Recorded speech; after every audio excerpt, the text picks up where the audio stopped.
Hello, my name is Jimena Perry. I welcome you today for this special event of the Explorers of the International Federation for Public History. I'm very happy to have the steering committee here with me. This is a very special event. For me, there has been a little change, not change, but let's say miscommunication about the time zones. So our president, Tanya Evans, will be arriving a little late, but she will be here with us and she will be happy to answer any questions or inquiries when we have Q&A. So I'm going to start presenting our guests today, and then we'll go and answer some questions we have talked about. So the president of the Federation is Tanya Evans. She's an associate professor of history at Macquarie University in Sydney, Australia, and director of the Centre for Applied History. She was trained as a historian in Britain and moved to Australia in 2008. She has served as a steering committee member of the International Federation for Public History since 2018, and she's also an executive board member of Public History Weekly. Then we have with us David Dean. David is professor of history at Carleton University in Ottawa, Canada, and co-director of the Carleton Center for Public History. He is also the co-editor of the IFPH journal, International Public History.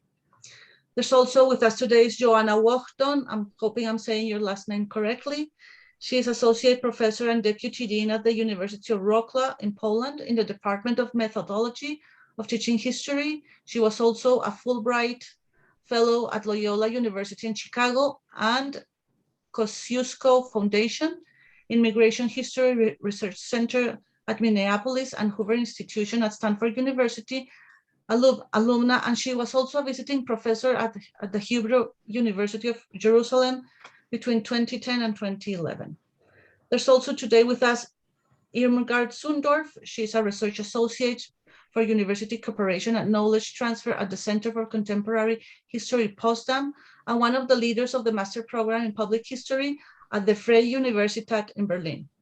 There's also with us today Sri Jan Sandeep Mandal. He is part of the faculty of the Center for Public History at the Srishti Manipal Institute of Art, Design and Technology in Bengaluru, where he heads the MA program in Public History, the first and only graduate program dedicated to public history in India. And finally, me, perhaps some of you already know me. My name is Jimena Perry. I am a Latin American scholar, originally from Colombia.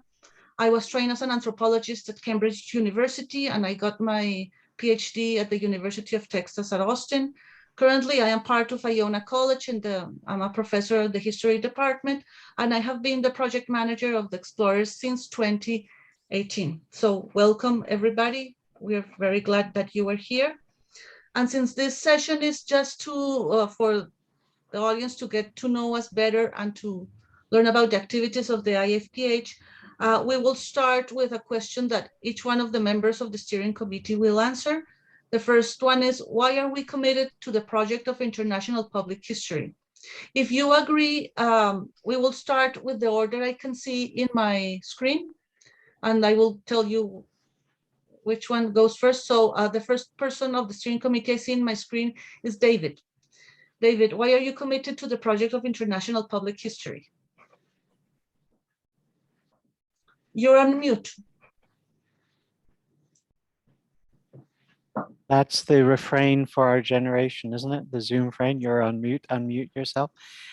So when I was thinking about this question, I guess I'd start off with three answers, really. The first is that since public history is very much a field that looks at history and the role of the past in our everyday lives, and since so much of our everyday lives these days is fluid and it's mobile, that so much of what we experience is transnational and global, I think it's really important that we as public historians get out of our national straitjackets and to start thinking globally and start thinking internationally and transnationally. That is partly because I think working internationally, you end up finding common ground with individuals and with communities across the globe. And that helps us act against narrow-mindedness, against xenophobia, against exclusionary perspectives and politics. And I think that's a responsibility of all historians to fight against those. And I think when you work internationally and connect with people globally and communities globally, that really empowers you to take more action along those lines. Secondly, I guess doing public history internationally just opens up to a lot of new possibilities for rethinking public history itself, thinking about what it is, thinking about why we do it, and thinking more importantly about how we do it. So working internationally challenges the field and opens up the field for a lot of discussion and a lot of collaborative work, obviously, that pushes the boundaries of the field very effectively and importantly. And then lastly, for me, I think engaging with public, and this is a personal reflection really, personally, I've found public history working with people internationally has raised questions about what counts as public history, about who are public historians, and about the publics of public history. So I think becoming aware of how public history is practiced internationally really has changed my own personal assumptions about the field itself. And it's troubled in all the best ways my sense of my understanding of history as a discipline, not just the field of public history, but history as a discipline and how we practice it, how we do it. So those are, yeah, partly why I'm committed to the project of international public history. It's an activist position, but it's also a sort of theoretical approach issue as well. I don't want to go talk about a philosophy of history, but I think it has changed to some extent what I think the field is and what our discipline is. So I'll stop there. Thank you. Thank you, David. In my screen, we will continue with Srijan. Srijan, why are you committed to the project of international public history?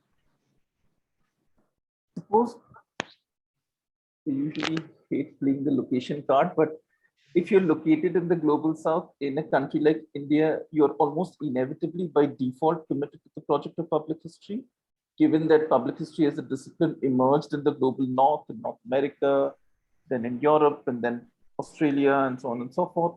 So if you are not located in any of those places, but are interested in practicing public history or even practice public history without recognizing yourself as a public historian, or if you're interested in contributing to the global discourse, the global conversation, the global scholarship, or the global practice of public history, you almost inevitably have to be committed to the project of international public history because you lie outside the traditional, or, well, given that it's a very relatively young discipline, traditional might not be the right word, but the bastions or the dominant places where it has been practiced till now in the last few decades.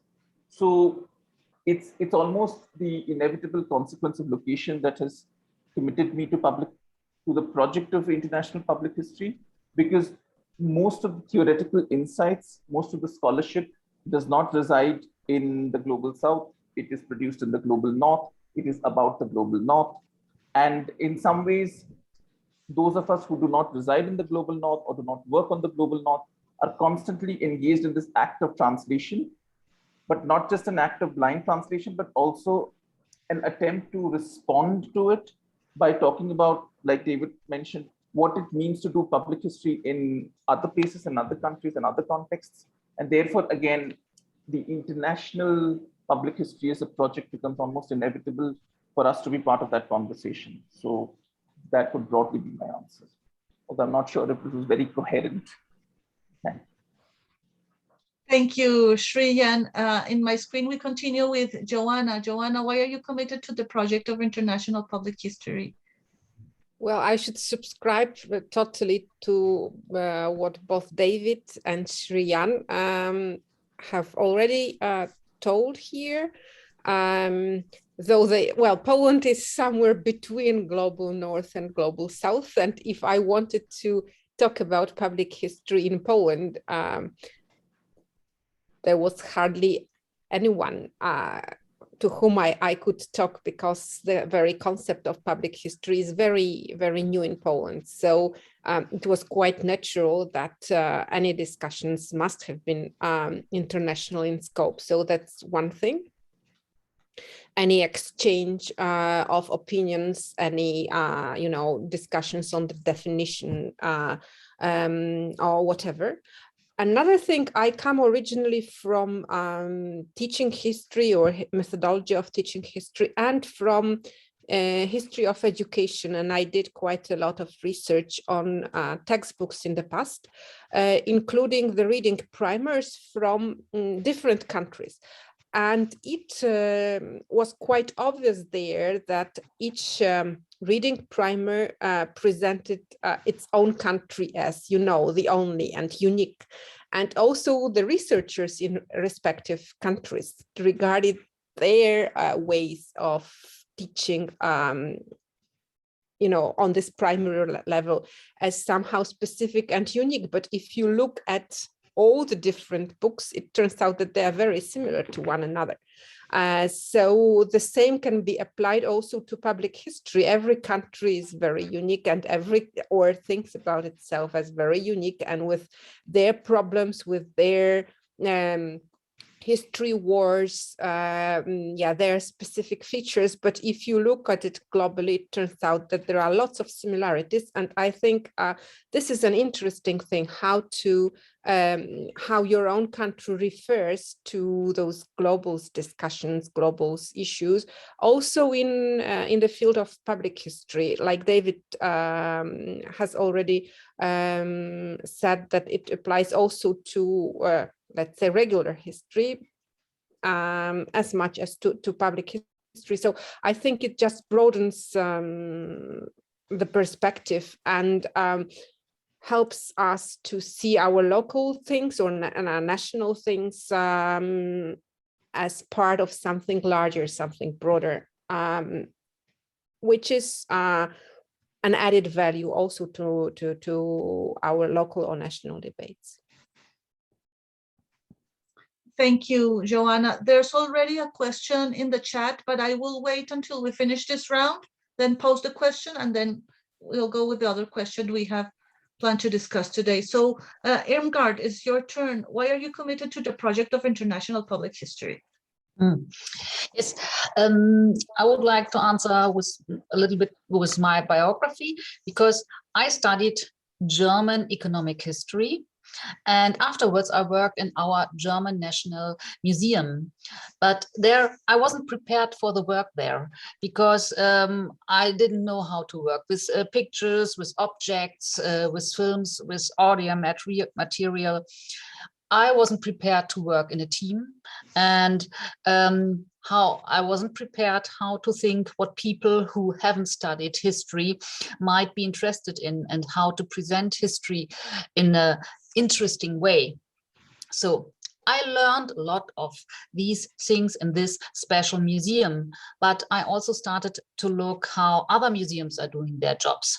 And then I started to travel and recognized that we have a very German way in museums, with a strong concentration on objects, on professional curators who think themselves as a kind of artists, and sometimes forgot the visitors, and a strong focus on serious history. In other countries, there are more project work, more engagement with the audience, more, I would like to say more fun, and the visitors are more in the focus. And this is that when I started to think that it is important to have a more international way to look on public history. And not only in museums, of course, but also on other examples, for examples, documentaries or books. When I started to read British history books, they are so much easier to understand, and they are so much written more interesting than German books. You shouldn't try that. And I think international public history is an important opportunity to learn more from other experiences and from the way how others are doing public history. And this is not only to learn more about comparisons, but also about the differences we have in doing public history. And this is why I am committed to the project of international public history. Thank you, Irmgard. So I guess it's my turn now. I would like to copy a little bit about Irmgard's approach. Also, I can talk about my own experience.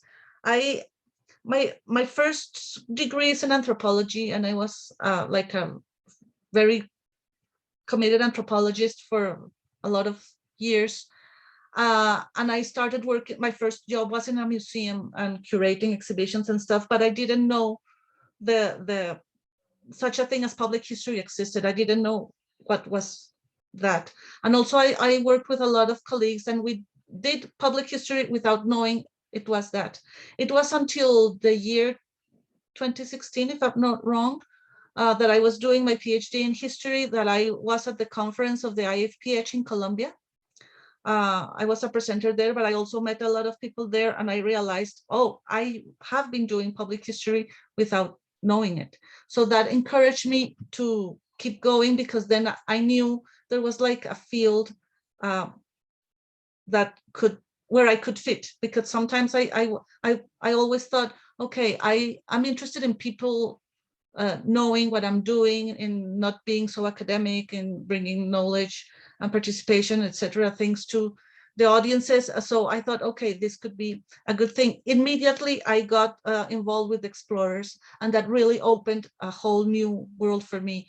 I started gathering news from Latin America to show that in Latin America there was a lot of public history, and that also came as a surprise for me, because there were a lot of people doing, like me, doing a public history without knowing they were doing public history.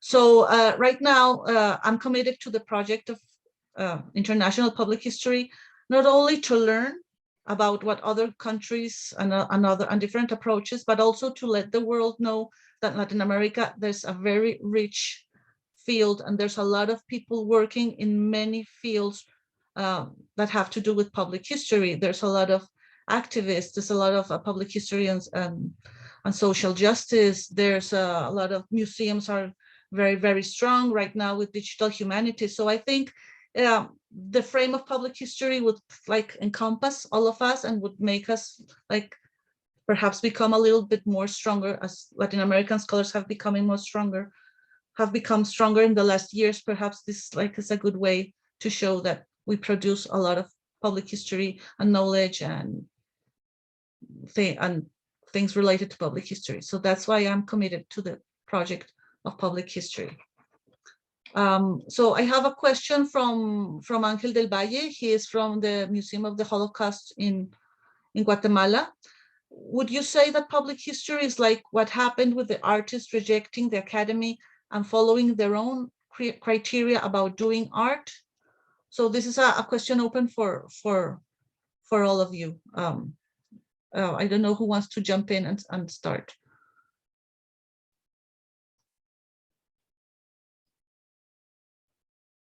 Perhaps we can go in the same order we did before. Okay, that's a wonderful question, and there's certainly a perspective about the field that follows along those lines for sure. That there's a distinction between academic history and public history. And public history is more about practice, it's more about engagement, it's more about collaboration, it's more about interdisciplinarity, it's more about creativity and imagination, accepting your subjectivities as a historian. And many of those things, you could take any of those, and there would be academic historians who would resist. If we take subjectivity or using your creativity or using your imagination, who would, if they wouldn't resist that, they'd certainly find it very uncomfortable. But I happen to be someone who was trained as an academic historian. I was trained as early modern British historian in Aotearoa in New Zealand, and then in England, where I taught for a long time. And then I came to Canada, where I'm now I should say, just to acknowledge that I'm in Ottawa and I'm working on the unceded territory of the Anishinaabe people, Algonquin people. It was there that I learned that I was actually a public historian. Actually, there's someone here, Del Muse, I think is here, who actually sort of told me and mentored me, told me I was a public historian. And I think my reaction at the time, if I remember rightly, was, no, I'm not, I'm an activist. But he pointed out that all the things I've been doing in New Zealand and Aotearoa, New Zealand, and in England was an activist sort of involvement in the society and public representations of the past in the communities that I was living in. And that was public history. I might call it activist history or history workshop, which is what the affiliation was in the UK, especially. That in North America, that was public history. And now, I wouldn't say that's in opposition to academic history, but there's a tension for sure between academic history and that. And as I said, it's about you're engaging, accepting your own subjectivities, making that transparent, making that visible. It's about collaborating with non-professional historians in collaborative work. It's especially about paying attention to publics and how publics react to your work and are involved in your work. And all of those things, I think, are yeah, I guess you could say it's like the reference you had, Angel. It's the reaction to the sort of privilege and perceived elitism of academic history, who often see themselves as a sort of the pure form. And as Joanna indicated in her language a minute ago, we struggle as public historians with what we call other historians. Do we call them normal historians? Do we call them regular historians? And regular is a good word. I tend to call them traditional historians, which drives them nuts, because the radical social historians, for example, or feminist historians don't like being called traditional historians. But so we struggle with that. I would just say that, when we think of the field of public history, we have to remember, though, that there's a whole dimension of our field that is public and is about the public and how we engage and pay attention to publics. But the word history is there too. And we all are, many of us were trained as academic historians or involved in academic history. And we shouldn't lose sight that we're part of that discipline. And so there's many synergies between what we do. So, a regular historian is just as likely to make or less likely perhaps, but could make a documentary film, just like a public historian could make a documentary film. And so we shouldn't tie ourselves down to genre either, or media either, because those are crossovers. Sorry, that was a very long answer, Helena, sorry. It was a great answer. Thank you, David. I have here a comment from Michael Kobalinski. He is right now in Brazil. He was one of our guests for the last Explorers we did. It was a great Explorers between Brazil and Argentina. He says, I have worked with artists and audiences, and experiences have been very productive. I try to establish relationships between public history and public art, new generation, and use the pop-up museum protocol in public spaces. How do you evaluate these approaches? That's another question, but before answering Michael Kobalinski's, if anyone wants to answer also Angel's first question? Perhaps. Irmgard. Yeah, I just wanted to emphasize on that public history is, I think we are not rejecting the academy. We are also part of the academy. And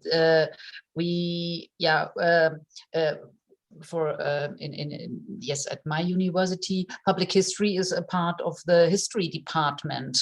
And so we work so I think of myself as a public historian, even if I'm not really working outside, but I'm doing projects, mostly with students, for the public. And I'm working together with people who didn't know that they are public historians. And I say, okay, you are doing a documentary, for example, and history documentary. So I I think you are a public historian, and I invite you to come to us to the university and tell us something about your experiences at your work. And so I hope to bring them together, and I feel myself as a public historian at the academy. So. Thank you, Irmgard. Joanna, you're on mute. Yeah, so I think it's not that much about public historians rejecting academy, but it's rather what Irmgard said, that they just don't care. A lot of people who are practicing public history, they don't care about academy. It's not their conscious choice, let's say. It's rather we academic public historians who tell them, oh, come on, you are public historians, and they are just doing their jobs. They are making documentaries or video games related to history, or doing, I don't know, Hollywood cinema productions. And it's really like perhaps more important for us to identify them as public historians than for them, because fame and money is with them. Of course, another group are those grassroots public historians, like history enthusiasts. But then again, they are occupied with their businesses, and they also do not care that much about academic public history. However, I would not diminish this academic section of public history, which helps conceptualize it and also somehow produces theoretical background and shows to all those stakeholders that they have something in common and that they are part of something bigger than just their particular activities and their particular projects, which is quite important, because they don't have to, or perhaps their successor will be able not to start from the scratch, but to build on what has already been conceptualized. Srijan, would you like to add something? Well, I think everyone else here has already added everything that at least that I could come up with, so I wouldn't want to repeat the same thing.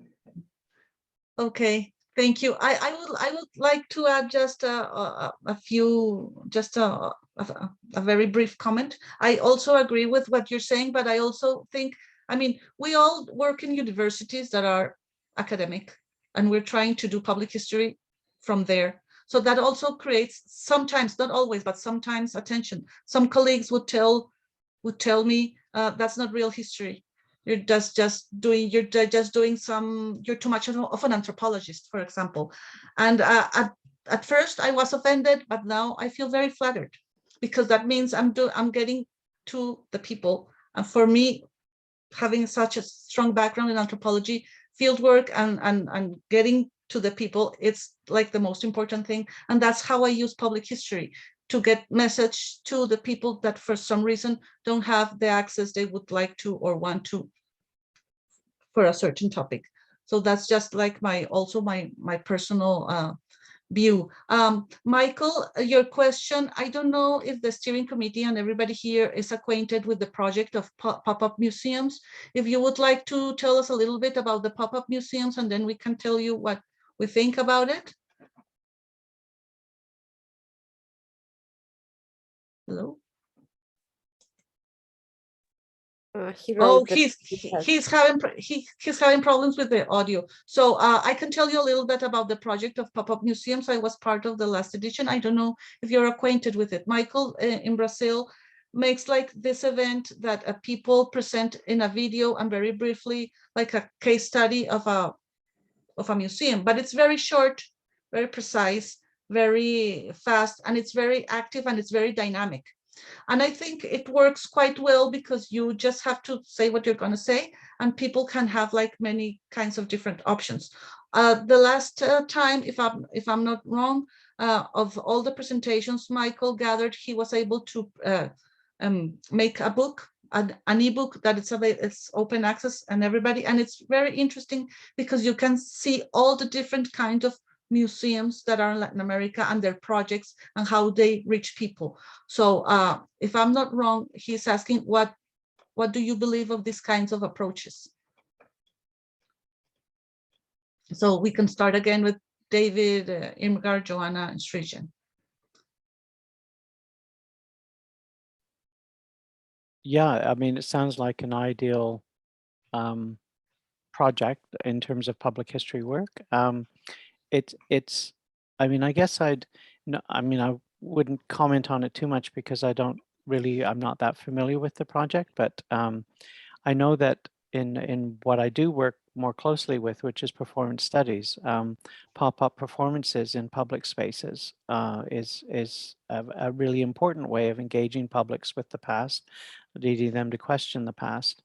And I noticed Eliane has made a comment too about art and public history, which I think is absolutely right, that it's an important lever in First Nations, Indigenous issues and histories and politics.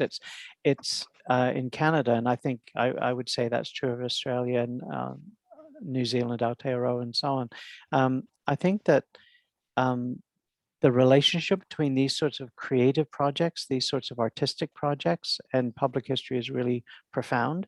I think it challenges well, it's doing history off the page, right? It's doing history off the written page, and I think that has its own challenges, but its own contributions too. And I think it's more accessible for people. It encourages, just like live theater can do, it encourages talkbacks and playbacks and all sorts of engagements backwards and forwards, which I think is a tension for some academic historians, because it does, I think as a historian, if you're involved in those projects, you're one of your contribution is just one of many contributions, and your contribution might actually be one of the least important ones in terms of the final product. And that's hard for us as academically trained historians, because we've got a lot of ego, we've got a lot of, we're always the alpha person in the room, and suddenly we're not. We're someone who's making a small contribution to something that is really profound and is really significant, and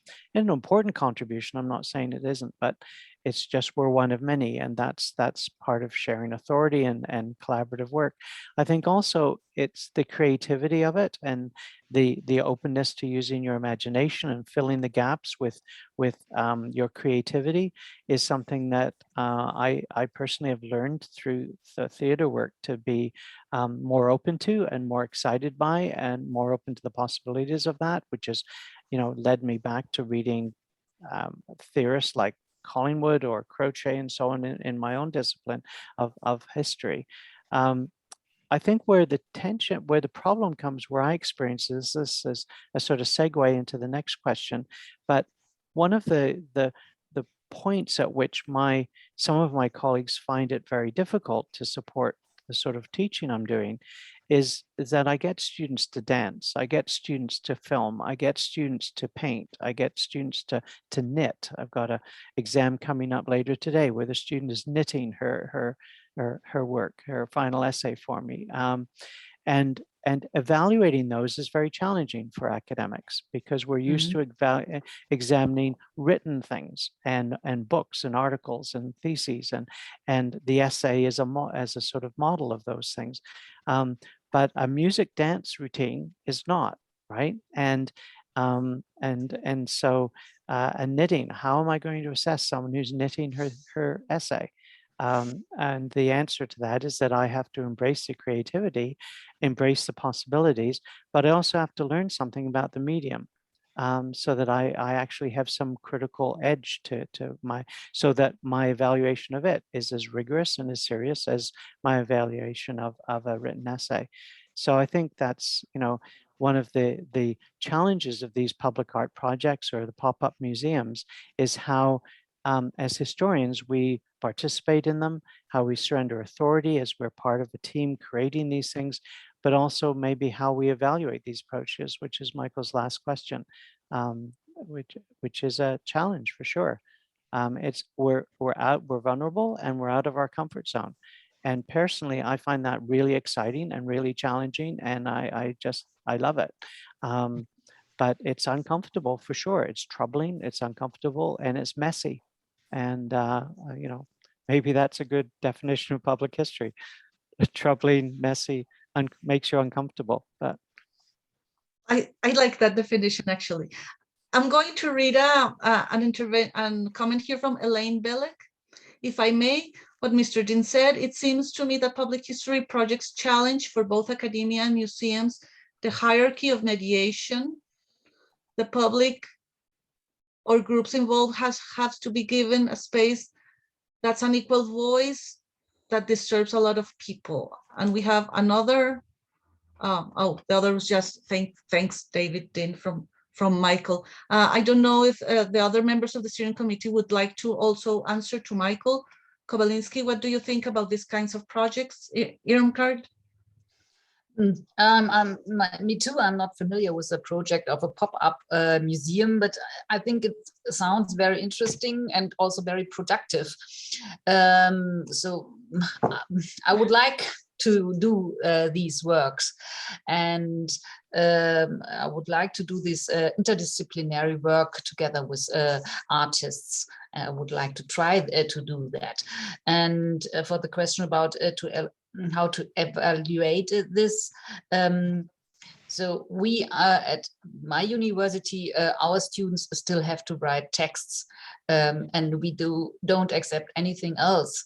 So how to evaluate, we still don't know how to evaluate, for example, a website, a concept, or a film, or so I don't know how we should do that with an art project. It would be really difficult. I think first our university system has to change. Thank you, Irmgard. Joanna, would you like to add something? Yeah, I think what Michael writes, and also what we are discussing here, what David has mentioned a couple of times, it's the role of public in public history, that it's not just an addition, but it's really an important factor, subject of public history, and and it's not just the audience, it's not just public, it's not just the recipients of what public historians do to them or offer them, but they also have their preferences, and we cannot take their interest in history for granted. That's what academic historians often do. No matter how boring the book is, it's based on a solid research, so it means that it is important and should be read and cited, while general public does not really care on how deep it is. It must be interesting and involving, and that's a totally different shift.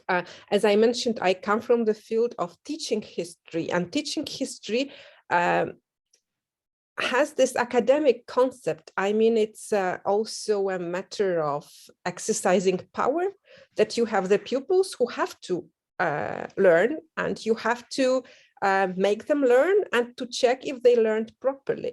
But then when you have museum public or readers, or I don't know, video gamers, they don't have to do anything. It's your business to engage them, and you have to think how to engage them, because otherwise they will find something else, something more engaging, more interesting, and they will spend their time and money there. So I think that's the difficult thing for regular traditional academic historians, so however we call them. But in terms of our students, I think the fact that public history is not so popular as a program, at least in Wrocław, it also kind of changed the relations between us professors and the students, because we have to take care of the students and to encourage them and to show them that it's something different than traditional history. And the students, in fact, appreciate it, but it required and still requires some work from us, and this kind of being open, but it also requires a kind of change in of the students' approach. For example, some of my students want to write their thesis on, let's say, some video games or films. But their first approach is to check how accurate they are in terms of, history, how accurate they reflect the past or present the past, how accurately. And then it requires a lot of discussion to agree that public history is not about being as true to the past as possible, but there are also other factors, and that their thesis does not have to be like a super review of the film or of the game or of a comic book, but it should have taken into consideration also other factors. And I think it's an important thing in the process of the public history program to see that it's not only history, but it really has to deal with the public. Thank you, Joanna. Srijan, would you like to add something?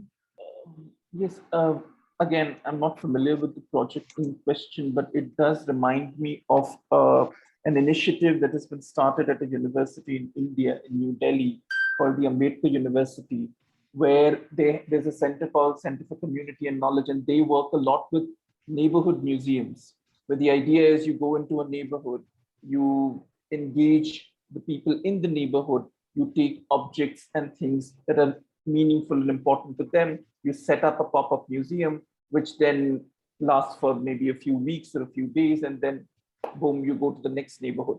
So in that way, there isn't a lot of involvement of public art per se there, but it is, I know that the center is interdisciplinary, and therefore it has more than historians working on it. And in terms of the evaluation of it, I mean, evaluation can be thought of in two ways. If you're thinking of evaluation within an institutional context, which is what we were discussing here, like the Center for Public History is located in an art and design institute. So every time, like we've had students who've done a podcast as their final thesis project for oral history, or they have done something else. So then we have access to artists and designers on campus and among colleagues who have the wherewithal to be able to evaluate such things academically, so that you know that, because otherwise as a historian, even as a public historian, like David said, it's not really our training to be able to evaluate these things. And therefore we might end up being very impressed by the history that's being done, but maybe as a podcast, it fails. Maybe as a film, it fails. Maybe as an art installation, it fails. So we don't have the wherewithal to be able to evaluate it in that way. So we do need to draw on those colleagues for such evaluation. And I suppose a more general notion, I wonder if we do enough evaluation, like even for certain small initiatives, or whether it's public history projects in India that I'm familiar with, there isn't a very rigorous process of evaluating whether or not it's effective in conveying whatever past you want to convey, it is effective in engaging the public that you would hope to engage. I have not come across a lot of follow-up of that kind. So maybe that is something that we also need to think about, and not be satisfied by the initiative that a project promises. Because it's then akin to what academic historians do, is that the publication of an article is the point. Whether or not anyone read it is not the point. So similarly, this is something for us to think about, or at least I wonder in the Indian context, certainly. Thank you, Srijan. I want to welcome the president of the Federation for Public History. She is here. Tanya, welcome. I must apologize. There was some kind of mix-up with the time, so we're glad you're here. And I suggest that I have just a very brief comment about the pop-up museums, and then we will give the floor to Tanya. And then there's another question from Hamish McLean that I will read for you. So very briefly, I had the privilege to participate in the last version of the pop-up museums done by Michael. And it, of course, it's a public history exercise, but it was very hard for me it was supposed to be like a 5-minute video, but it was very hard for me not to be an academic doing the video. the chip in my head was, like Joanna mentioned, I have to be accurate. I have to rely, the sources have to be very well conveyed. So it took me a while and a lot of attempts to do actually a video that was friendly enough, but also historical enough, if you want. But it also depends, like in the people who are practicing public history, it's sometimes hard because of our training and where we are teaching, etc., to find like the balance or take out the chip of an academic to become a public historian. So that's also like a tension I think we have all the time. So just a brief comment, but the project is wonderful. It was a lot of fun. So Tanya, welcome. We are very glad you are here. So we would like to ask you, before going to Hamish's question, why are you committed to the project of international public history? I feel like I've just sort of kind of flown in, and I apologize for being late. So I was having panics yesterday about the timing. I kept seeing the 5 a.m. So I thought I'm okay with 5 a.m. But it's great to see Hamish, a student here. Thank you so much for turning up on time. Can you just give me a little précis of what everybody has discussed so far? Would that be okay? So I could get a sense of what have you been talking about? Yes, we have been just answered the first question. Why are we committed to the project of international public history? So each one of the members of the steering committee have answered that question. But then there has been a lot of questions, like the pop-up museums that were a project that was happening in Brazil. That what do we think about art and public history? I'm sorry, let me see what else, if somebody can help me also. Well, like the tension between academic history and public history, how we got to public history, how do we consider ourselves public historians, just things like that. I hope I'm not missing anything. So just that. We haven't got to, we haven't got to the second one. Okay, no worries. Well, look, many of you will know that I trained as a historian in Britain and obviously moved to Australia about 14 years ago. So I've always understood myself as moving between different national contexts. And I think that's absolutely crucial to the project of international public history. For me, it's all about communicating with colleagues around the world, lots of whom work in different fields, in academia, but also practicing public history in the GLAM sector or elsewhere in the media. And I think what's really important to me and why I'm committed to the project of public history is that I think we need to spread our message as far and wide as possible, because we live in a time, and we have done for a little while, where in many of national contexts where the arts and humanities are under attack, or certainly dismissed by governments and others. And it's really vital that historians emphasize the value of historical thinking and history with a capital H as well as a little h for all, far and wide, and the benefits, the cultural and social and political benefits of public history learning, teaching and community engagement for everyone. And I think we do that best as an international community. We do that best when we compare and contrast the types of different public history work we are undertaking as scholars and practitioners, and we learn from each other in that process, and we communicate with audiences far and wide, not just within our national boundaries, but across national boundaries. And we constantly question what is the nation. And I think that's really crucial to the work that I'm doing as a public historian, but I also think it's crucial to the work that others are doing. And you know what? It's really fun, right? Working in international public history. It's really, really fun. And now that international borders are open again, it's going to get funner. And I know I can't wait until we meet in Berlin and see what's happened, right, in the last few years, because there has been this kind of brief, well, not brief at all, 2 years where we haven't had a chance to communicate in the ways that we had done previously. And I think I first became involved with the IFPH back in 2016. which isn't all that long ago, but seems like a little while ago at times. And I know I've benefited enormously from communicating with colleagues and knowing that we're part of a shared project and we have a shared purpose to impart the value of history to colleagues and to audiences far and wide. So yeah, that's why I'm completely committed to the project, and I adore working with my colleagues here before me on this lovely screen. And I look forward to hearing more from you. And I'm still so sorry I was late. Oh, thank you, Tanya, so much. I also apologize. There was a mix-up with the schedule. I will be also more careful next time. It's confusing for me still. But I have a question from Hamish from the audience. I'm going to read it.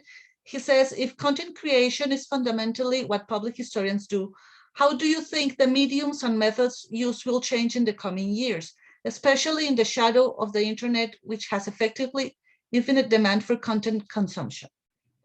So should we keep the order we were doing, like David, Irmgard, Joanna, Srijan, and Tanya? Sure. Sure. Okay. Okay. Okay.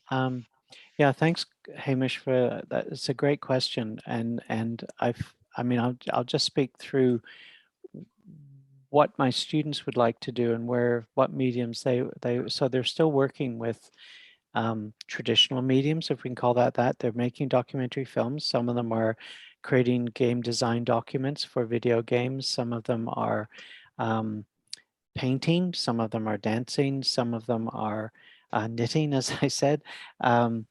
And some of them are creating board games and going back to that sort of. So there is a sort of, so I wouldn't say there's a fluidity between mediums that we are more familiar with. I'm more familiar with exhibits, that sort of thing, podcasts, video documentaries, whatever, poetry, whatever.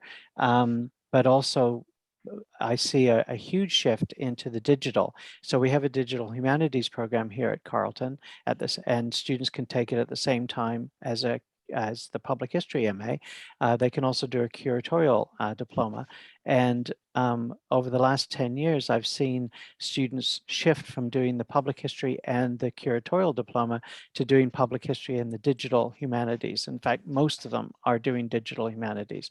What that means is that their final projects are creating digital platforms, they're creating soundscapes, they're creating digital podcasts, they're creating walking tours. So I think I'm anticipating over the next few years that will just expand. They'll carry on doing digital, giving themselves a digital presence. And that is a really global audience that they're appealing to. But the other thing that I'm starting to find really interesting is that there's also a commitment to engage with social media.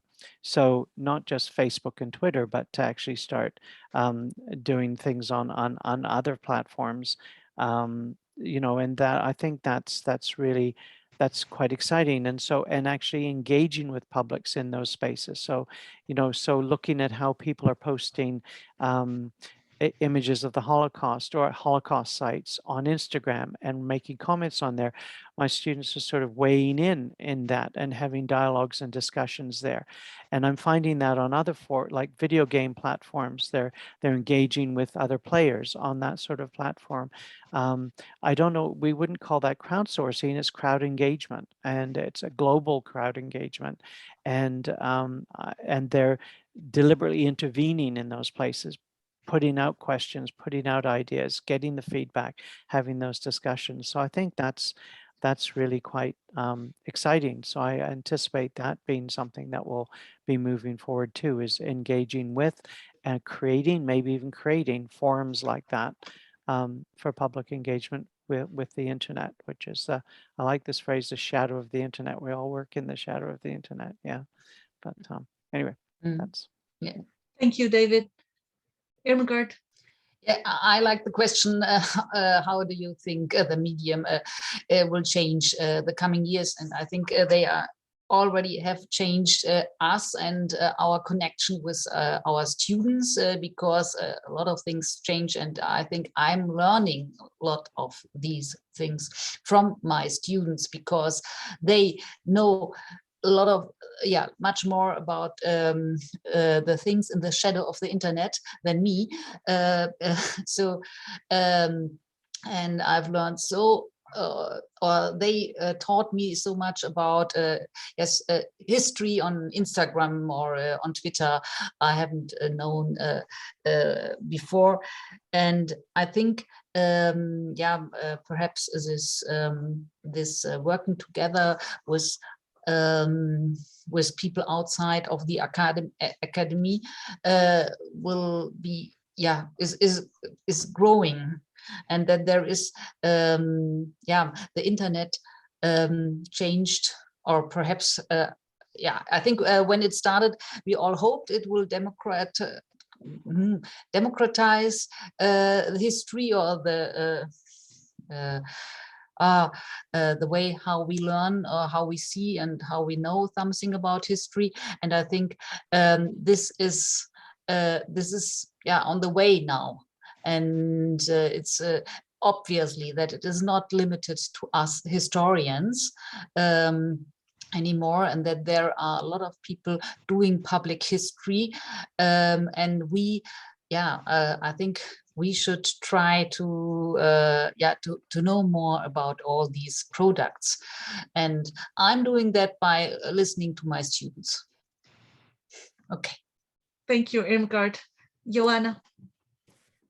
Yeah, I think it's not also the matter of doing public history, but also about researching public history, because my impression is that it was happening before, I mean, this democratization and the fact that the stories about the past were not conveyed only in academia, but thanks to the social media, we have an opportunity as researchers to, let's say, eavesdrop or to research it, because we can, you can join a group and not necessarily intervene like David's students, but just have a look at what's going on there, what the discussions are, what aspects are tackled, what attitudes are promoted, not only very good ones, also xenophobic or nationalist, but at least you know what's happening in different circles. And if you put some effort, you can leave your bubble and look what the people from outside of your bubble are doing. One of my students, for example, did research on TripAdvisor, on the comments posted there, which is an instrument of shaping, public attitudes towards the past and public knowledge about the past. And internet also gives this international or global dimension, at least to a certain extent. Of course, well, in Poland, we are sort of limited by the language, but nevertheless, you can see the Polish names also in the English speaking sites. So those international exchanges are also interesting, both in terms of research and in terms of just exchanges. That's something I think relatively new to public history, and possible thanks to internet and thanks to the social media. Just like now those exchanges concerning the war in Ukraine, when all the historical arguments are also voiced in English, in Russian, in Ukrainian, and in other languages. So that's fascinating, in fact. Thank you, Joanna. Srijan. So, like David and others said, it's the move to the digital that's the biggest change that's happening. Whether it's students, whether it's colleagues, everyone's trying to go digital in some form or another. It just seems cheaper and more feasible. Maybe that's the reason. And yes, you are absolutely right that content consumption, there appears to be an infinite demand for it. But what I'm starting to notice is that there is a gap between content creation and content consumption, and that bridge is not really being built. So, for example, archiving is something that appears to be exploding in India, to the extent that I have students of art and design who are interested in archiving, who are going out and archiving different themes and creating digital platforms where these oral history archives, story archives, or archives of some form or another are stored. The issue is anyone actually using them? And there the answer is more likely no. So when it comes to the user of archives, which goes back to the academic historian, they will still go to the archives run by public institutions, large institutions, the government, the state, or maybe some large corporations. But these smaller archives, which are leveraging the power of the digital to exist and to put content and create content, they're just not penetrating into this demand for content. And there appears to be a gap. And again, I feel it comes back to the other point that I was making, that your intent might be public engagement, but whether you're achieving public engagement, there is a gap there, and that gap is not necessarily being addressed all the time. The intent seems to suffice. Thank you, Srijan. Tanya? Yeah, I mean, I agree with everything that's been said so far. And I think that public history scholars have become increasingly aware of more about the production of public history in the diverse forms that David was talking about. And David has much more experience than most with regards to his students about the kind of creation of public history in all these different forms. But what we don't know is exactly as Srijan has suggested about the consumption of public history. You know, I've had a foray into history on television, and, you know, I tried to research the impact of engaging with the kind of global television series, Who Do You Think You Are, for example. But, you know, we know much more about the production of history on television than we do about its consumption. You know, what our audience is getting from documentaries, what our audience is learning about history from historical film, you know, and I think we have so much to learn, and there are opportunities to do so. And we have we really should be analysing how people are consuming history and whether our work is wasted or not, as I think Srijan was suggesting, because there's no point doing work unless people are engaging with it. And I do think we need to learn more about that. For me, one of the things, and colleagues here will be aware of this, one of the things that's really excited me is trying to bring together the sort of innovative, creative engagement with history in its diverse forms with scholarship. So I've really tried to encourage more work on creative practice, PhDs and higher degree research. And I would like to have many more students engaging with creative forms of history at higher degree level. And of course, for a long time, you know, the academy has taken its while to value this kind of scholarship, to see historical documentaries as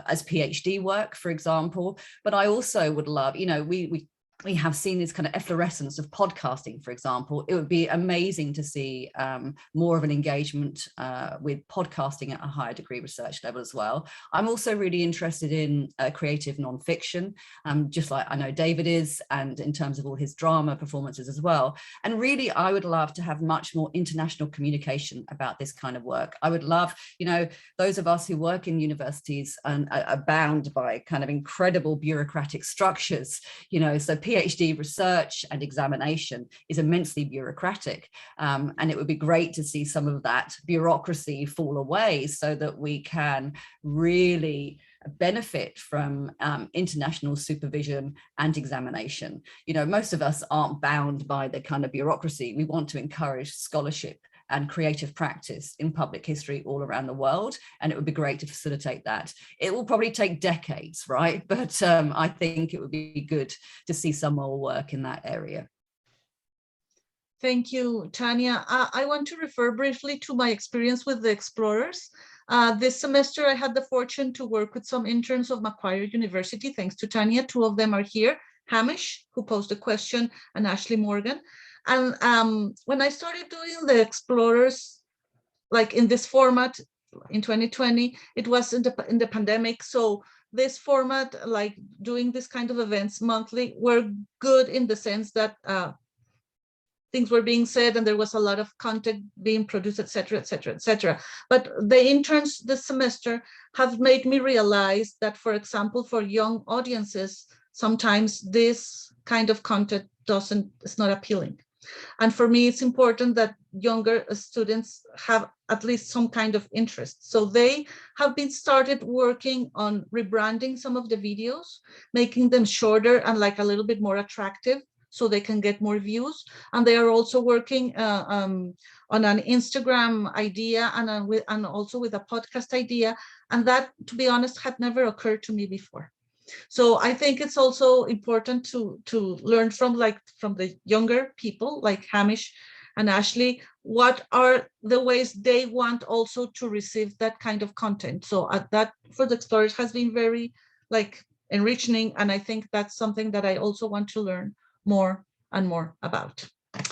So so we can, oh, there's a comment here from Hamish. Amazing, thank you all. I have another question. What is your advice for someone seeking a career in public history, especially considering how fluid the field is professionally? If you want to answer this one, and then we'll go to our second question, we can start again with David.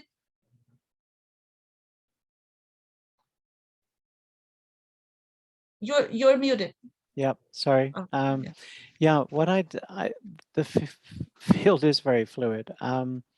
I would say, first of all, be as open to all possibilities as you can, and don't limit yourself to thinking, you know, your public history, you're going to be an archivist, or you're going to work as a curator in a museum, or you're going to do this, you're going to do that. Be open to all of those possibilities. And I think that means you basically want the most amazing toolbox in the world, right? And the toolbox might have some digital in it. It might have some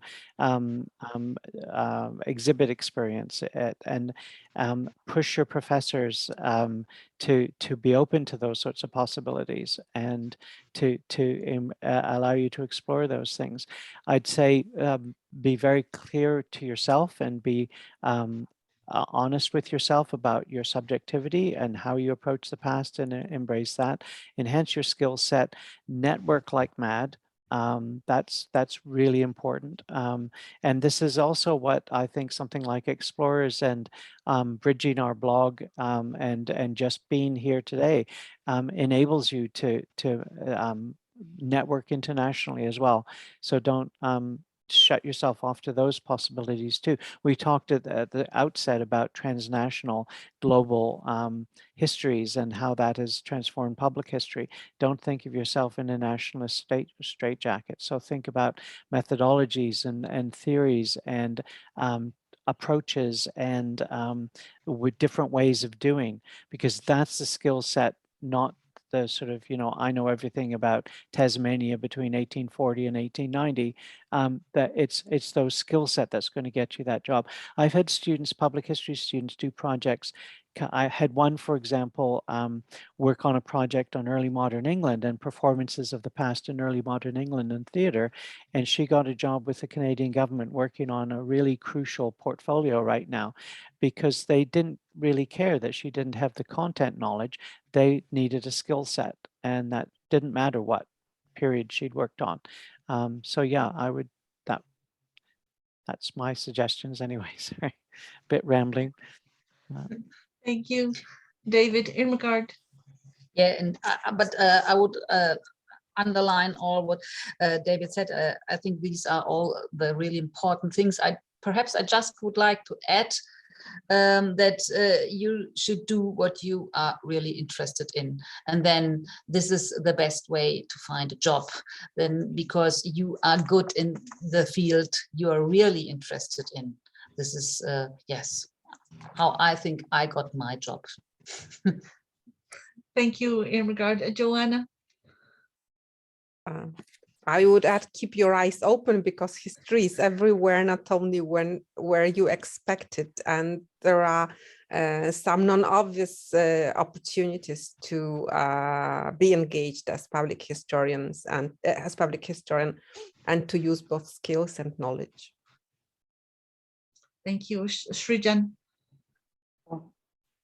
I would say that beyond looking for jobs, what I've been surprised by in terms of public history, at least as the way it's practiced in India, is the number of independent consultants that have emerged and the number of people who are attempting entrepreneurship. and trying to make that work.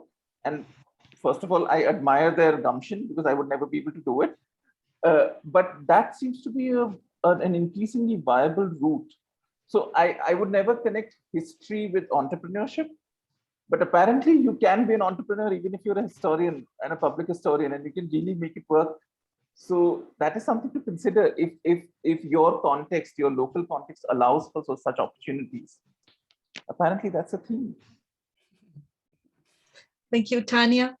I was going to say, and it's absolutely a thing in Australia too. I mean, you may not earn millions, but you certainly can make a living, or you could make a part of a living. And I suppose that's it. You know, people tend to put that toolbox to lots of different uses and piece together lots of different kinds of work. I mean, Hamish, you hear from me every week on this, so I probably don't need to spend much time articulating my response to your question. But, you know, and I'll repeat something that I say all the time, and it's partly linked to what David said.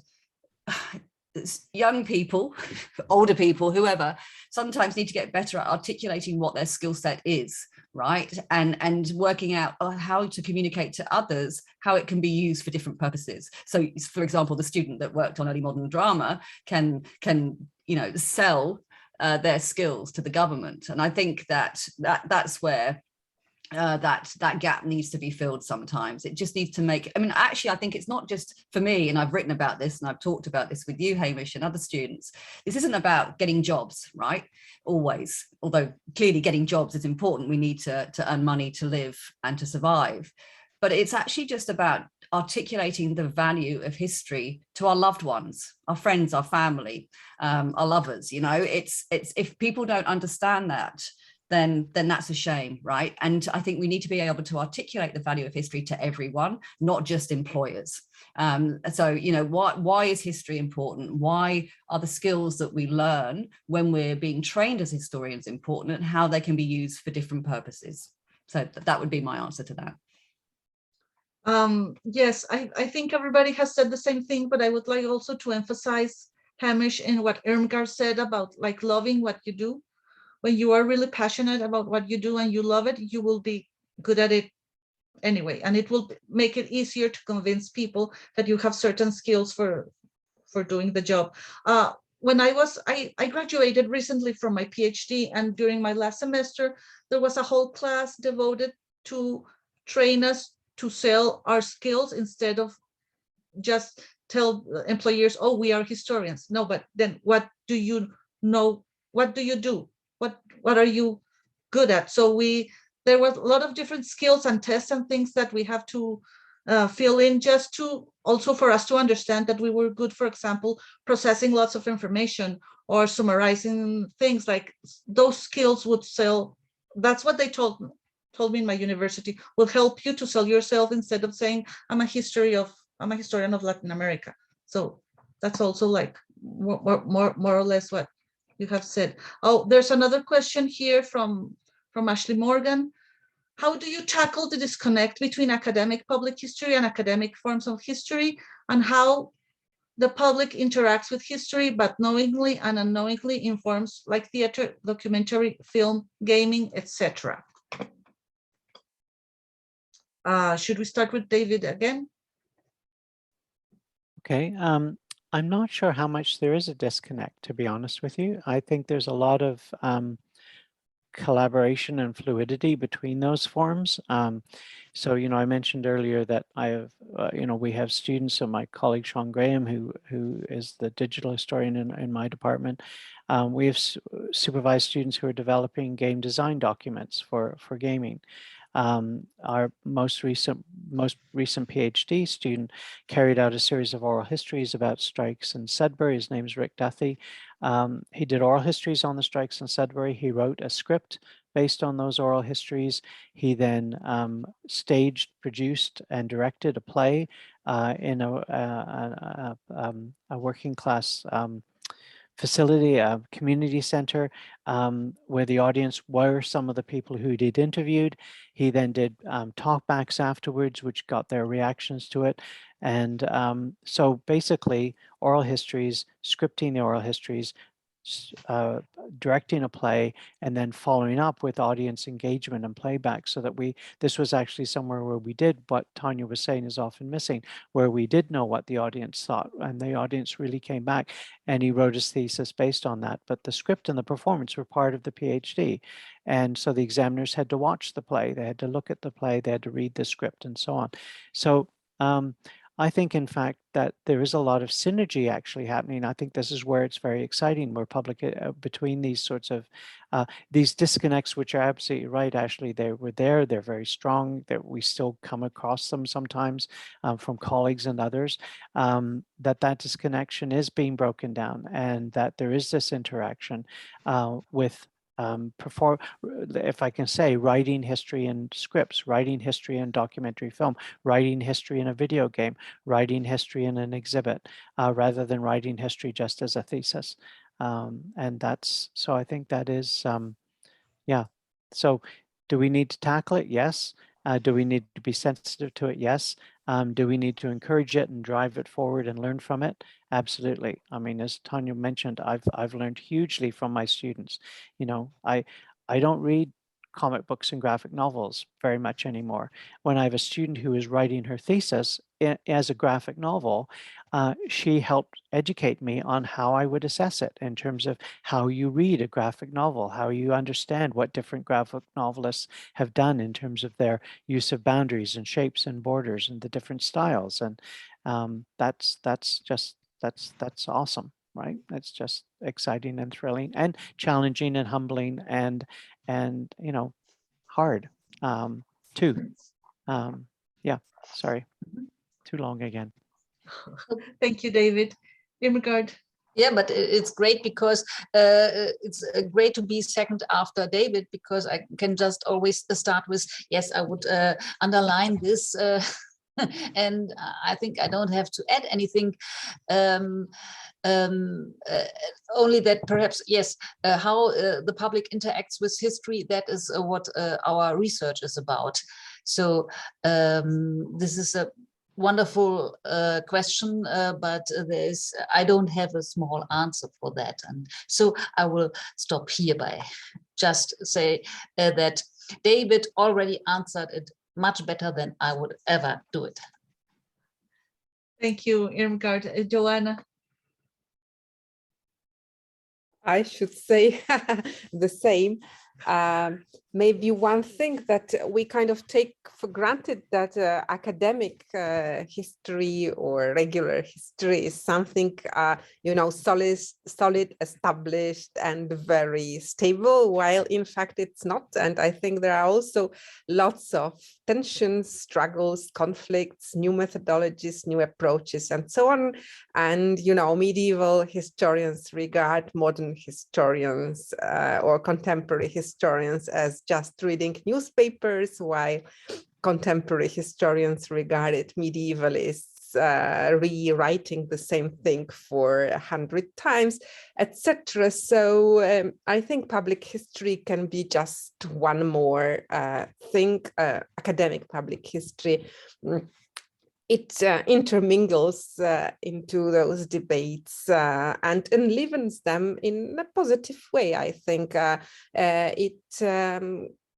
I think it impacts also traditional academic history, and it's very positive.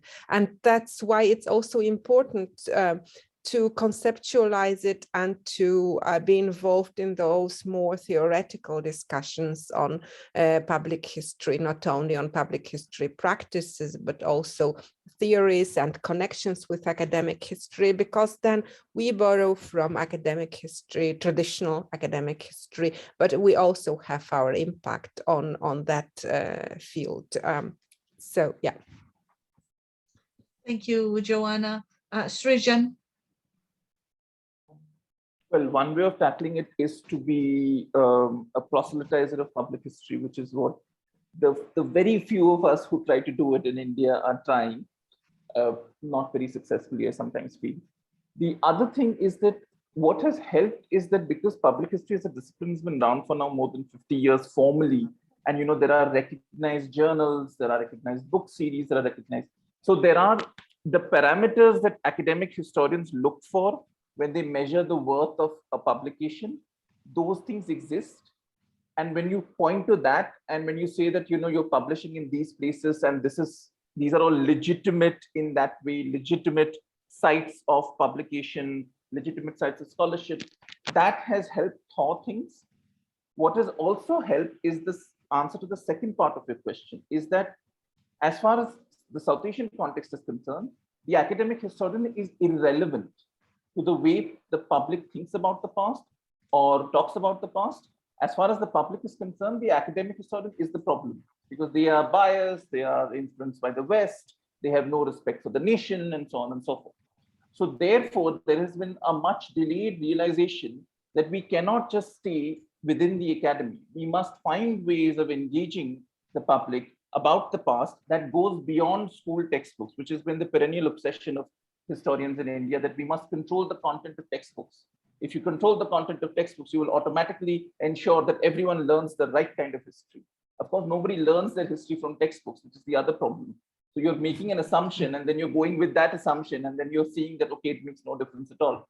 So that has kind of, there's a small change. There was only one, we were the only one. Now there are 3 more who are recognizing that public history should be a specialization for undergraduate degrees, or should be a specialization at the graduate level. There should be courses on it. We should talk about it, learn more about it, and really think about how to engage the public without being rendered further irrelevant as professionals engaging the public. So that would be my answer. Thank you, Srijan. And Tanya? Yeah, I mean, within Australia and Britain is another context I know well, academic historians do need to engage much more with the public than they used to. They're obliged to by the funding bodies that if they get government funding, they do have to think about communicating with the public, and they do have to display that they are communicating, disseminating their research as far as possible. But that said, some academic historians may never understand themselves as public historians, even if they do make historical documentaries, even if they do curate exhibitions. And I think it's important that they do understand that work as public history scholarship and engagement. And I do this, I think this is so because people need to value public history scholarship and practice better. And I think people need to be more obvious about and explicit about that work when they're doing it, and to understand they're making a contribution to public history knowledge in that process. And one of the ways I think that academic historians that don't understand themselves as public historians do this all the time, and this leads into our next question, is when they teach, right? So I'm surrounded by colleagues who so for example, teach medieval history, and the title of their unit starts with Game of Thrones, right? So people are constantly, when they're teaching and they're trying to encourage students to engage with their units, thinking about how their academic field is presented in the public today, whether that's through historical television programs and films or documentaries or games. All of my colleagues engage with these public forms of history when they teach, because it helps bring people in, right? It helps start conversations about the past. And I think they need to be more self-conscious about that process when they're doing it, because that helps bridge some of the disconnect. And like David and others have suggested, I don't think there is much of a disconnect, but I do think there is a disconnect between some of the work that academic historians are doing when they don't engage with the sub-discipline of public history. So I think that needs to be more explicit when they do that. But I think teaching is one of the key ways in which that happens. Thank you, Tanya. I was just going to say something also briefly. I have noticed in the United States, at least, that there's like public history is becoming like very trendy. Now, like everybody has a project related to public history and also with digital humanities, but sometimes it is done lightly in the sense that it could be like anything. And I also think that we also have to still commit with a little bit, I don't want to say the word academic, but like be like rigorous a little bit. And also, and that in that sense, academic history can also help us. There's a lot of I don't know exactly the word in English, I'm sorry, when you dress up and do some kind of recreation of a historical event, there's a name for that. A lot of public historians in the United States do that, and they think that's enough. could be a good start, but I insist it's not enough. So there, that could be also something to tackle with both academic history and public history could work very well together. And having said reenactment, thank you.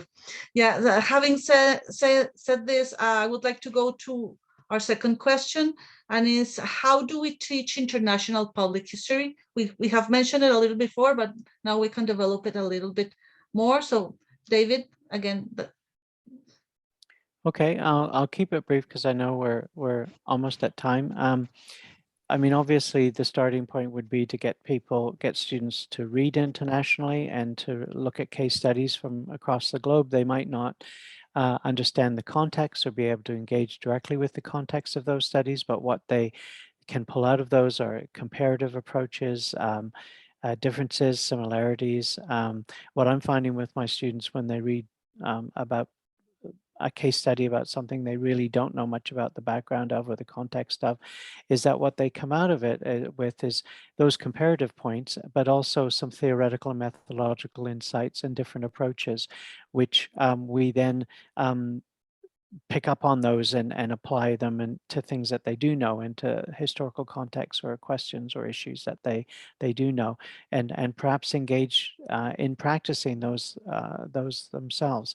So it encourages a level of critical reading about the sort of national histories they're more comfortable with and more knowledgeable about.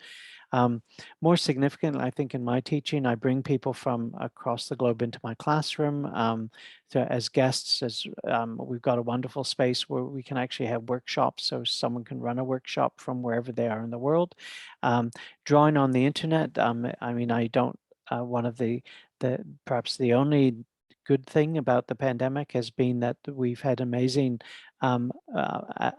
opportunities to have Zoom conversations with people around the world, but also that a lot of, in my case, theater companies have put amazing work now online. Artists have put on a lot of work online. Video things have been online.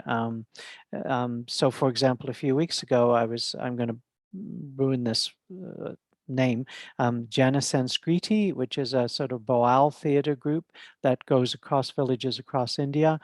We were looking at that in my classroom and looking at a documentary on them, and you know, it was just fabulous to be able to bring that into my classroom as the theater example of performing history in theater, which came from India, whereas usually I've used more familiar means. So, and lastly, I think, and this is what I'm leading up to hopefully next year, is collaborative teaching, where literally I devise a course, create a course with someone overseas, hopefully two of us, in three countries. Our students will collaborate on projects.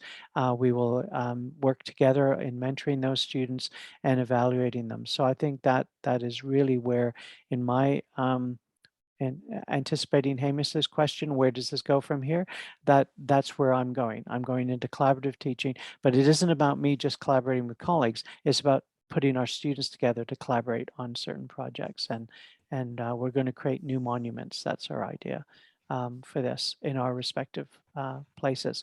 So, thank you, David. In regard, yeah. How do we teach international public history? First of all, at the Freie Universität, we do focus on German history in the 20th century, but of course with an international perspective, because we realize, and I hope our students too, that you can't speak about Germany in the 20th century without looking international.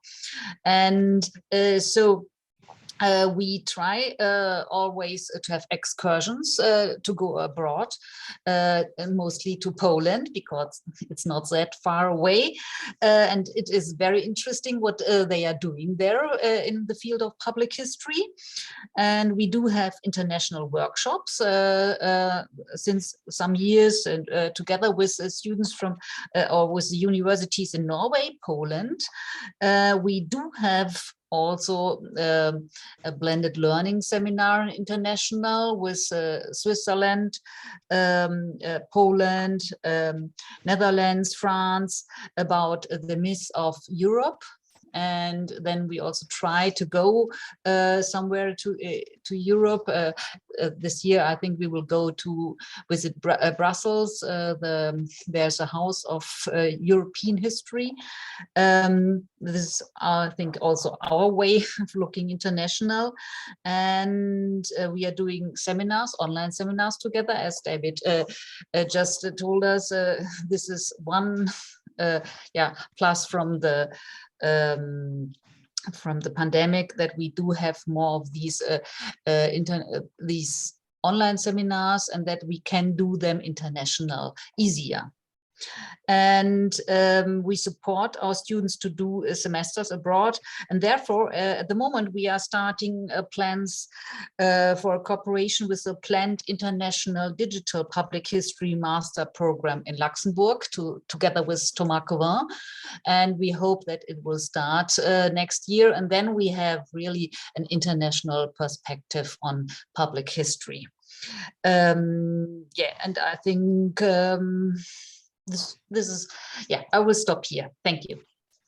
Thank you, Irmgard. Joanna? Well, one obvious thing is literature, of course, and using international, mostly English language literature. It's probably my disadvantage that I don't read German. So hopefully there are people who are using also rich and ever richer German literature.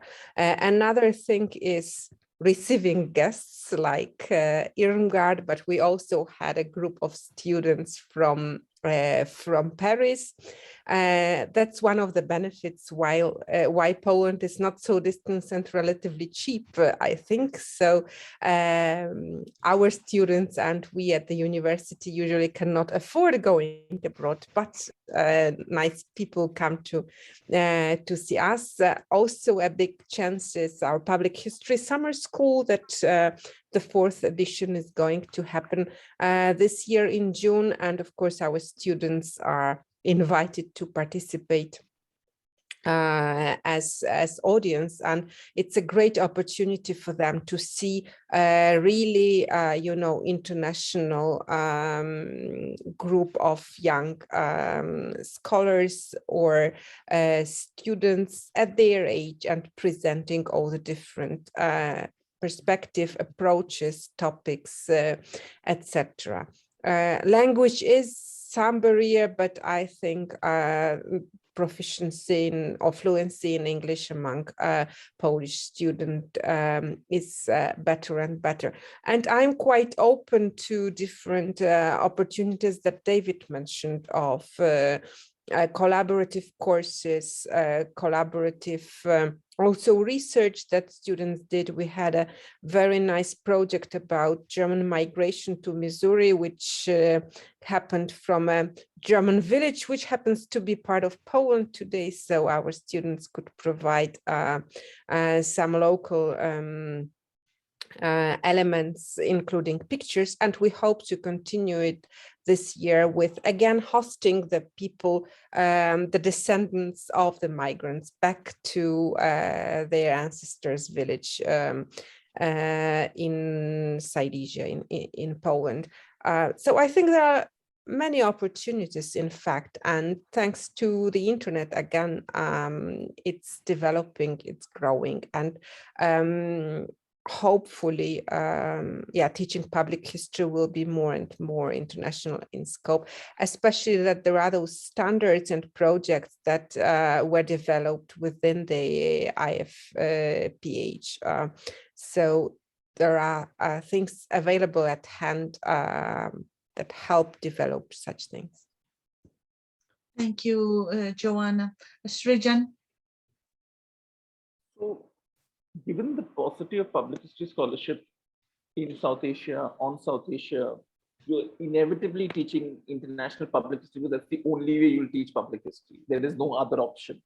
But what it does help us do is that it provides you with the conceptual grounding or theoretical grounding, or even other comparative case studies to identify initiatives of public history that might be occurring in our own geographies and locations, which we could never have identified as such earlier. So to that extent, it has been useful. But one flaw that I have noticed in the way we teach international public history is that we are bound by the legacy of our colonial heritage. That is to say that because Portugal and France and the Netherlands failed to colonize India, we only speak English. And therefore, we only have access to work that comes to us in English. So if there is scholarship that has been translated into English, it potentially enters the classroom. But if it has not been, then it does not enter the classroom.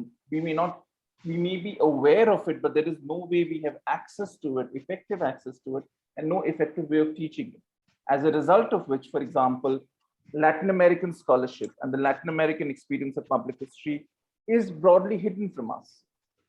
The African experience is broadly hidden from us. Even the broader Asian experience is broadly hidden from us, until and unless they are being translated or spoken about or written about in the English language in international. When I say international, you basically mean North American and certain European pockets, Anglo-American fora. So that is a flaw in the way we do approach international public history. But there is an inevitable attempt because we don't have scholarship on it in India or South Asia broadly. Something for us to think about. Thank you, Srijan. Tanya? So unlike Poland, very few people can be persuaded to pass through Australia. It's fiendishly expensive and a very, very long way away.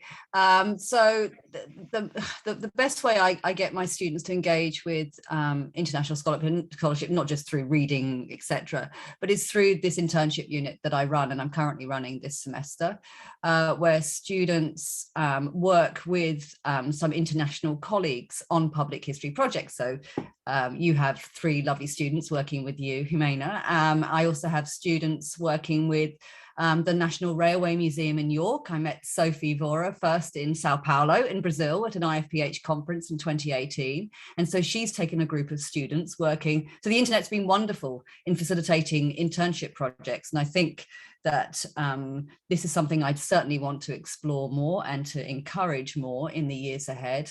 And I also have a really large group of students working on the project that Joanna has just mentioned on the history of German migration to the US and also to Australia.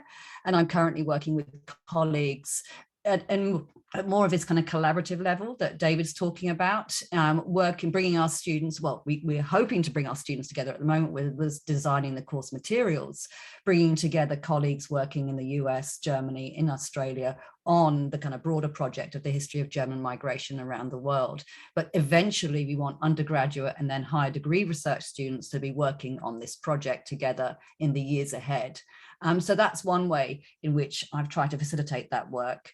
And I think that's important, not just because it makes students aware of the potential of public history scholarship for themselves. But actually, of course, the vast majority of our students won't go on to higher degree research. They'll graduate, they go on to jobs, not in history, probably. But what I hope that this internship work does is teaches them the value of teamwork and how to articulate the value of history to everyone around them, not just while they're undergraduates, but for their whole lives. And one of the other ways all of us teach is not to our undergraduates or postgraduates at university, but when we give talks to local community and, for me, family history organizations. So, you know, my area of scholarship is family history, which is where, you know, millions of people all over the world are actually learning most about history. It's through their own families or when they undertake research on their family trees. And when I engage with those audiences, which I do in all sorts of forms, and when I give lots of public talks, like I'm sure many of my colleagues do, I see those as teaching moments. But they're also, you know, they're shared moments. I learn a lot from my audiences. I learn a lot about how they're engaging and consuming history when I speak with them. And I tell them a bit about how I produce history and how my colleagues are producing history. And I try and research those encounters as well. And I think that's a really, really important form of history. And also, when I talk with professional historians in Australia as well, I'm constantly bringing their attention to what colleagues are doing all over the world. And again, those are teaching moments. When we work as consultants for historical documentaries, I see those as teaching moments, you know, not just in the final documentary production, but, you know, some of my most exciting teaching moments have been chatting with celebrities, you know, while the camera's down, about, I don't know, the history of swimming in Australia with one of, you know, Australia's Olympic swimming stars, for example.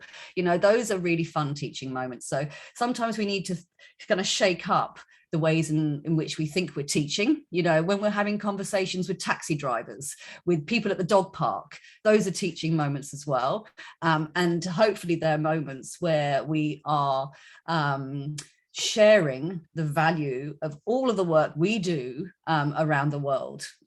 So yeah, that's me on that.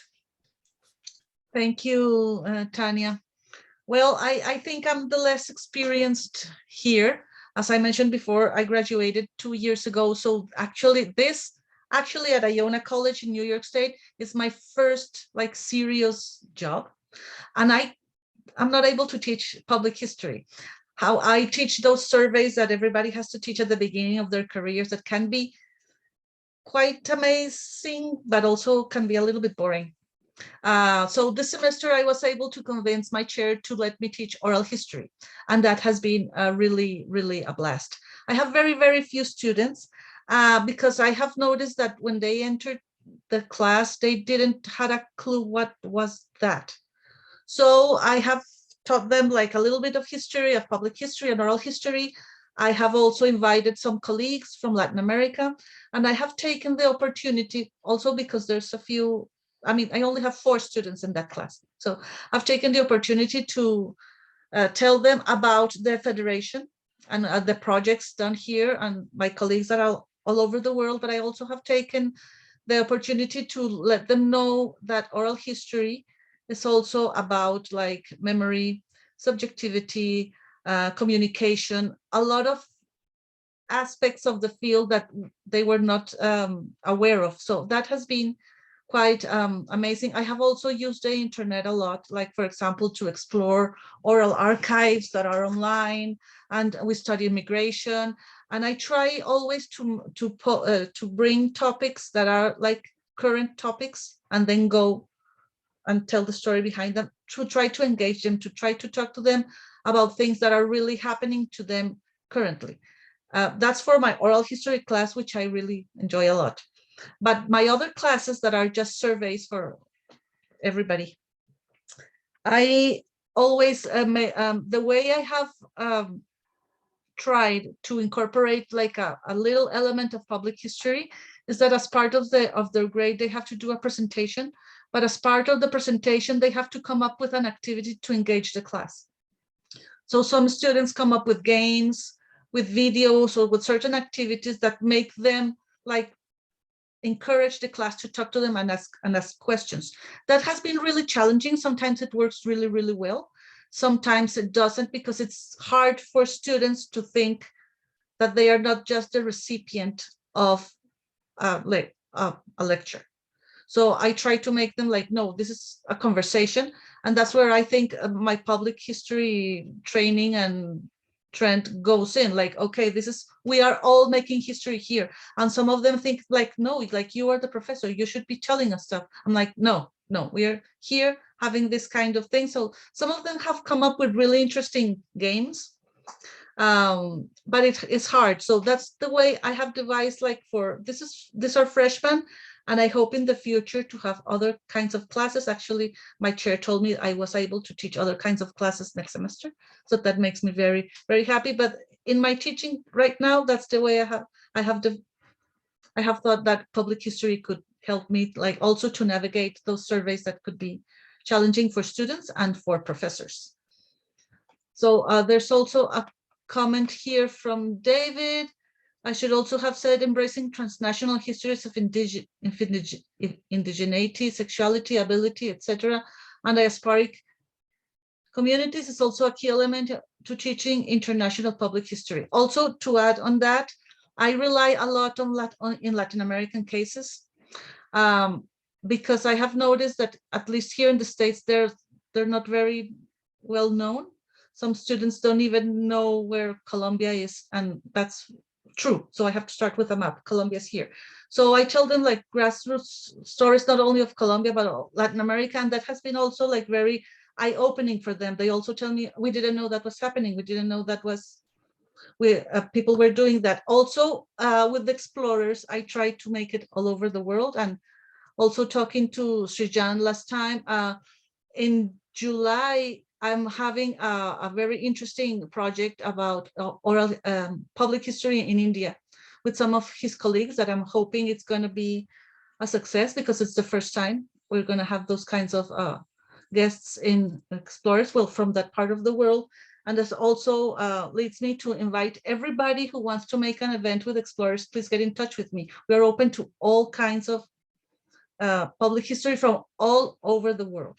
So yeah, that's what I have to say about this. We have a few minutes left. I don't know if somebody wants to wrap up, make some kind of final comment, or if there's another question.